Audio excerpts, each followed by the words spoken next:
Welcome back, everybody. I'm Tommy McCarthy, and this is Let's Talk Cyber. Well, I am absolutely delighted to finally get this young lady in front of camera joining me on Let's Talk Cyber.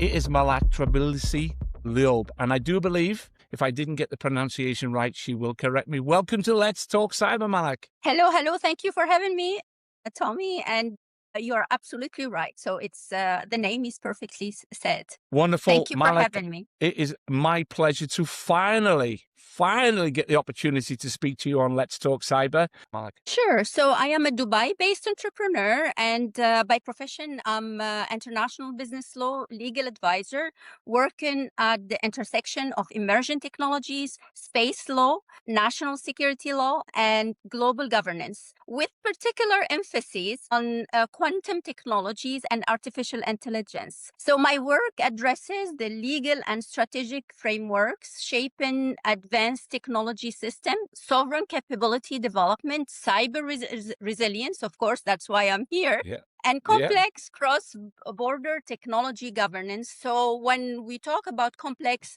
cross-border technology governance, it's the component where you have technologies that have implication on national security, and you have cross-border transaction, whether it's related to the component, to the technology, software, and other use, or even the investments involving into these kind of technology. So quantum and AI, they became very, very important for national security. And that's what I have been enjoying doing every day from the legal perspective and also from the business perspective. So I am the founder of Vernwell Group and the CEO and founder of Trabelsi Loeb Legal Consultants. And through these platforms, sense initiatives that support technology, governance, capability development, and others have been shaped in the UAE. I've been here for 21 years and I love it. And UAE is called home. Cybersecurity, as you already said, does underpin everything that we need to consider to make sure that we're secure when we're online, but more importantly, our national critical infrastructure. You know, what's at stake when cybersecurity is being attacked on a daily basis, how technologies are coming together to help secure our digital environments. Digital infrastructures underpin financial systems, which Dubai, obviously, as we all know, is a financial epicenter for the Middle East. Communication networks and transportation systems rely heavily on cybersecurity to make sure that we are secure. Many other essential services and modern economies are also relying heavily on these systems. They're all interconnected. You know, resilience of the digital infrastructure that we all rely on a day-to-day basis is critical for not just security, but for our wealth, our health, our well-being in the very near future. How does that all blend, Malak, from your own point of view? There are other layers of cyber issues that could be surfacing, but also opportunities for cybersecurity. So the capabilities evolve and we need to be ready for it. At that time, I did not know what is quantum technologies and everything. And since that time, I started trying to understand, first of all, which is very, very important, trying to understand the threat that this technology can bring and also the opportunities that it can.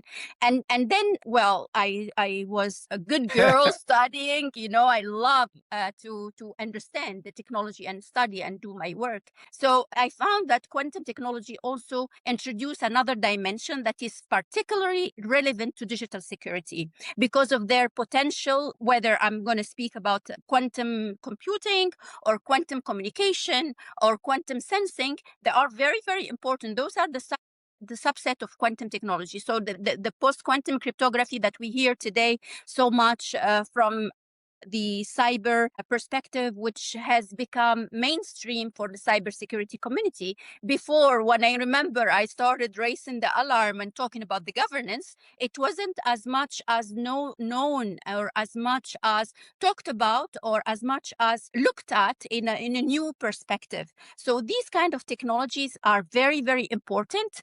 And the most important part, what we see today, whether it's with the new standards or new policies or new regulations is the cryptography and encryption systems that they are at the brink of being endangered because of what we call it cryptographically relevant quantum computing. So a quantum computing that it has enough capability, and this was pinpointed by many of the researchers in order to decrypt the encryption that we have today. So what is happening today is, and of course, I am not the technical person who's going to speak to you about the cryptography and the details of Hallelujah. it. But I speak a layman language, and what is very, very important is that we need to be ready, and there is a threat is coming, and the cyber security community need to be working yesterday and not today about this kind of threat that needs to be intercepted. And I will explain Wow. how later. Wow. Thank goodness you didn't get into too much technical information. You know, all of that resonated with me. Everything that you just talked about at quantum speed, by the way, I have to say, everything you spoke about makes complete sense. More so when you touched on cyber espionage. I think that has to be one of the critical threats that we all face right now. When I attend events and speak to experts and talk about quantum, many people in cybersecurity think quantum is a long way off. You know, the reality is people, as you've already talked about, China 2016 launching that satellite, a lot of people have become to realize the advanced improvements that are being made in the quantum space. There's a distinct possibility we'll all be exposed to quantum capability much sooner than we anticipated. But whilst we're on that journey, Malak, whilst we're getting there, there was one particular thing that you raised, and it's one thing that I'm really intrigued about. You talked about governance, and governance obviously will set the parameters for how we conduct ourselves, how we police the industry we work in. One of the things that seems to be getting lost is AI governance. And I know that you've got, you know, a passion about AI as well as quantum. And, you know, before we move on to our next question, I want to get a little bit of an understanding from your own perspective, because you've already alluded to the fact that governance is an area that you're passionate about. How do you expect organizations are going to manage to control the ethical use of AI in the workplace? Do you think that governance will take the responsibility on board to at least attempt to implement control measures that people, have to adopt? Do you believe that AI governance is a long way off, or is it something that can be implemented quite quickly? Look, I will. I don't want to say I'm skeptical, but Okay. let's be practical instead of Yeah. just being skeptical. And here I will speak about, for example, the issues that we see of today of the military use. Okay, so if we talk about the ethical use of technology in general, and you have exceptions always for the military use of the technology, whereby you have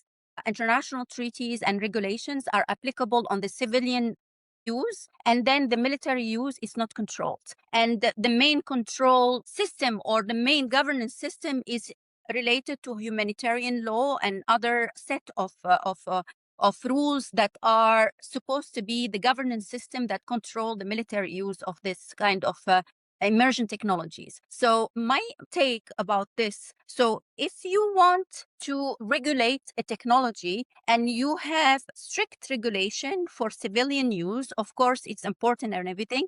How about the military use, whereby the technology, it is dual use in nature? So how this regulation or how this governance is going to take action and be at the level of making this governance system applicable and workable? Because we can have a governance system. This is easy to make. I mean, when I say easy to make, of course, I mean it's making this kind of regulation and other rules and set of rules as laws or soft laws or others, and making it very ethical to follow. The idea for me, what I see it, is how about the other use, whereby data privacy and all the other unethical use that it's supposed to be not acceptable for the civilian use is acceptable for the military.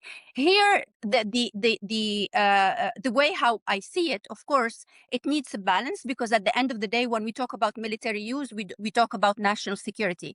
Here, the problem is how to balance. How to balance with the proportionality test is that the use is acceptable for what we are letting it to be used within the military Exactly. Yeah. technology. This is my problem is not if it's the ethical use of AI, it's going to be applicable or not. Is the proportionality test or the proportionality exams that we're going to make it in order to make it balanced in a way that the to weight the use and misuse. Okay, yeah. So in a nutshell, I guess what you're trying to say is that really, there's two things we need to look at here is the use of AI in obviously in defense, but ethically, I'm trying to get a better understanding as to how we monitor, police, and control the use of AI ethically within the workplace.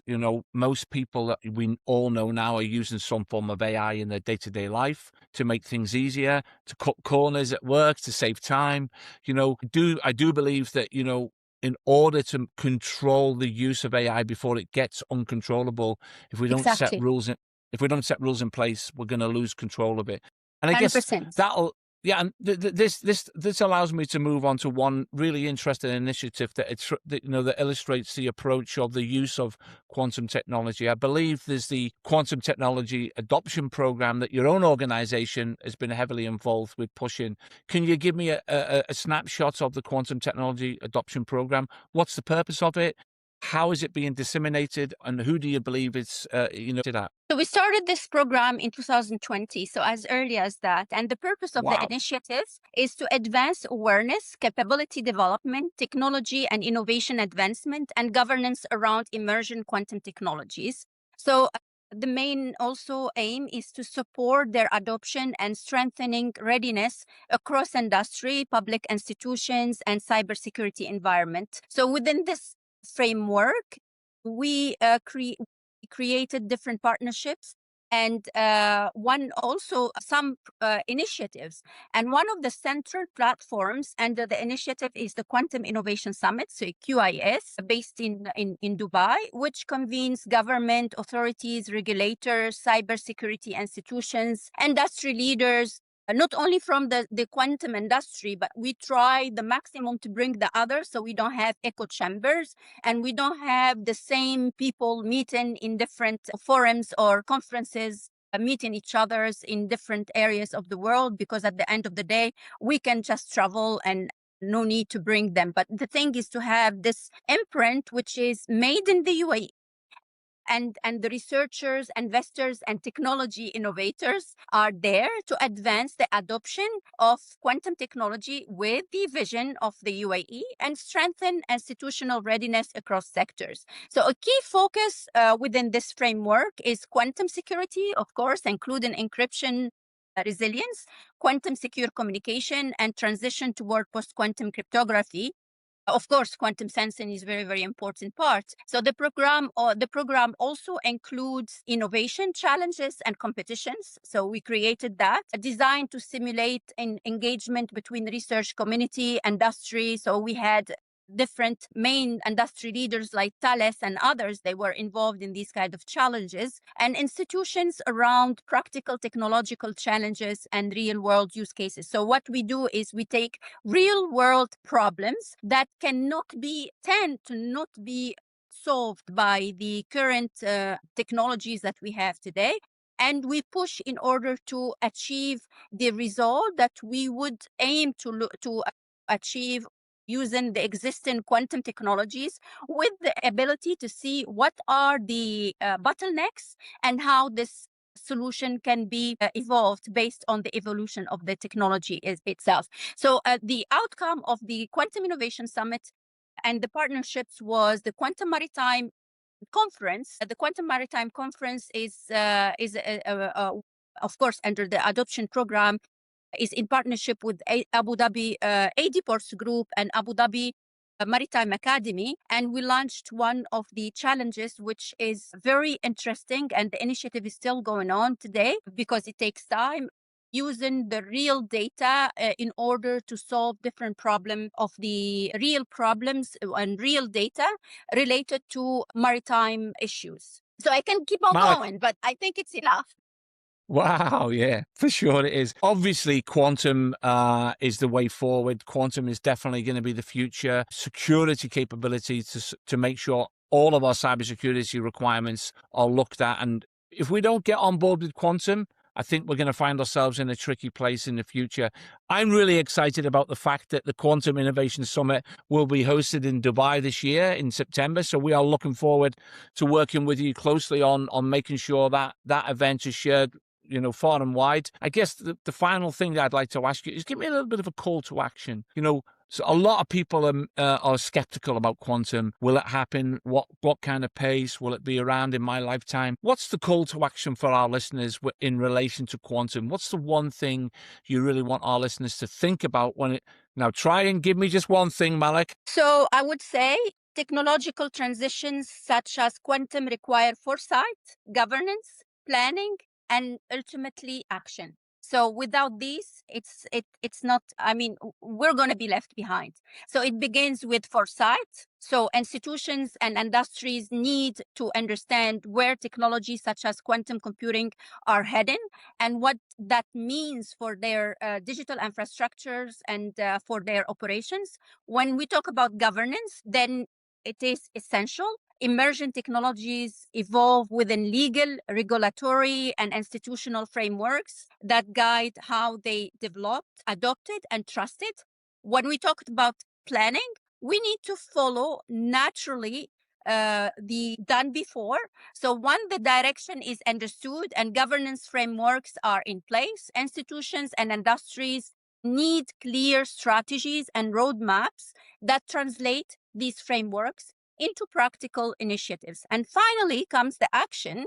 So without action, there's nothing is done, basically. There is no outcomes. So this is where readiness becomes tangible through capacity building, collaboration between research and industry, and strengthening of technological ecosystems. So these are very, very important. And this is the call to action I would ask for. Yeah, well, or I would suggest. I'm gonna focus on that last thing that you mentioned there, quantum readiness. And I think if we don't prepare ourselves now for being quantum ready, then we are going to be left behind. We're going to be playing catch up, and it's fair to say quantum is going to be moving at such a pace that it's going to be really hard to catch up. So I think we all need to think about getting on board. Malak, I wish we could have spent more time today talking about quantum. I know you're so passionate about it. I do believe that I'm going to have to officially nominate you as the Quantum Queen of UAE. So congratulations. No, It's there official. are many, many people. And I tell you something, I wanted to say something. The Yep, Cybersecurity Council is doing an amazing job. And actually, for we have sure it is. regulations already. And Dr. Al-Kuwaiti is doing phenomenal job. And actually, the Cybersecurity Council is a partner and the host of the Quantum Innovation Summit. Also, Technology Innovation Institute is the leader in the whole region and one of the leaders in the world. Been working on post-quantum cryptography since its inception, and they are working on quantum computing and so many others. I invite everyone to go check it out, their website, and also the Quantum Gate, which is one of the spin-off of TAI, is doing amazing job when it comes to PQC and the readiness and preparing the companies and organizations and governmental institutions to be ready for this. So actually, I'm far to be the quantum queen. There are many people are doing a great job, and I would like to give a shout out to these kind of For sure. institution and all others who are working on the clock to make our world a better place and the UAE one of the best. Yeah, absolutely. And I couldn't agree more, because we've had a lot of experience working with all of the organizations you talked about at different levels. But Dr. Al-Kuwaiti is a huge fan of ours. The time he spends trying to understand absolutely everything about the cyber ecosystem is mind-blowing. I don't know how, he must be a quantum human. There's no question. The amount of time and energy Dr. Al-Kuwaiti has is amazing. Malak, thank you so much again for joining me today on Let's Talk Cyber. I am really stoked about being with you guys at the Cyber Innovation Summit in September. I know I'll see you well before then. Malak, all I'd like to do right now is say thank you so much for joining me on Let's Talk Cyber. Thank you.